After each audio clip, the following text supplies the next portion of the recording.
But understanding that your calendar is up to you is one of the biggest game changers I've ever had, and I'm sharing it with you. What you do with your calendar is up to you.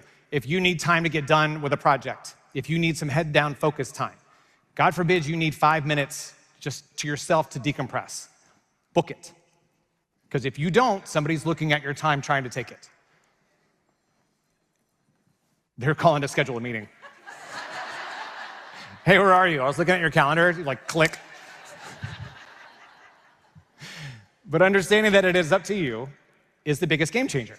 Because I have seen and I have experienced so many times where people are like, well, I have to take that meeting. I have to do these things. I have to do this. What about your responsibilities?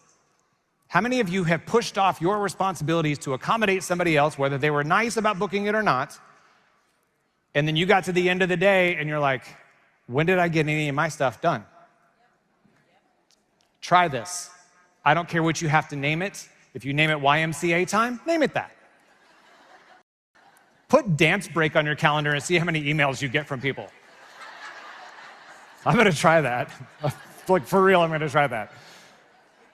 But if you need that time to work on a project, take that time. You're hired to do a certain job, and your job is hard. It's really hard. It takes dedicated, focus, attention, time. Take that for yourself. That's gonna put you in your best position possible for success. So don't be afraid to do that. Now, speaking of that table, boundaries. Mine came crashing down under peer pressure, thank you all very much. I was fine fighting them off for like a couple of minutes, installing, being like the old DJ trick. If you ever go and ask a DJ to play a song, they're like, I don't have it. They have it, they just don't want to play it. So understanding that you have to have boundaries in your day is critical as well. Anytime somebody comes to you, anybody ever have somebody come into their office in a very heated, confrontational, agitated frame of mind? Right. Here is a game-changing trick for you. If somebody comes into your office, I've had it happen to me too, doing this sends a signal. Hold on a second. And you're allowed to say that. Hey, hold on. Here's how you change it to your benefit. Hold on 1 second. I want to hear what you've got going on. I want to hear more about what you're talking about. Let me shut down, or let me dedicate my focus towards you.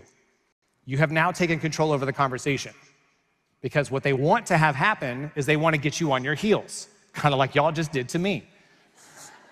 But they want to get you on your heels because that puts them in the position of power and puts them in the position of advantage. So if you say, hold on 1 second, if you can give me a second, I'd love to hear more about this. Can you tell me more about what's going on? In that moment, you have become the thermostat, not the thermometer.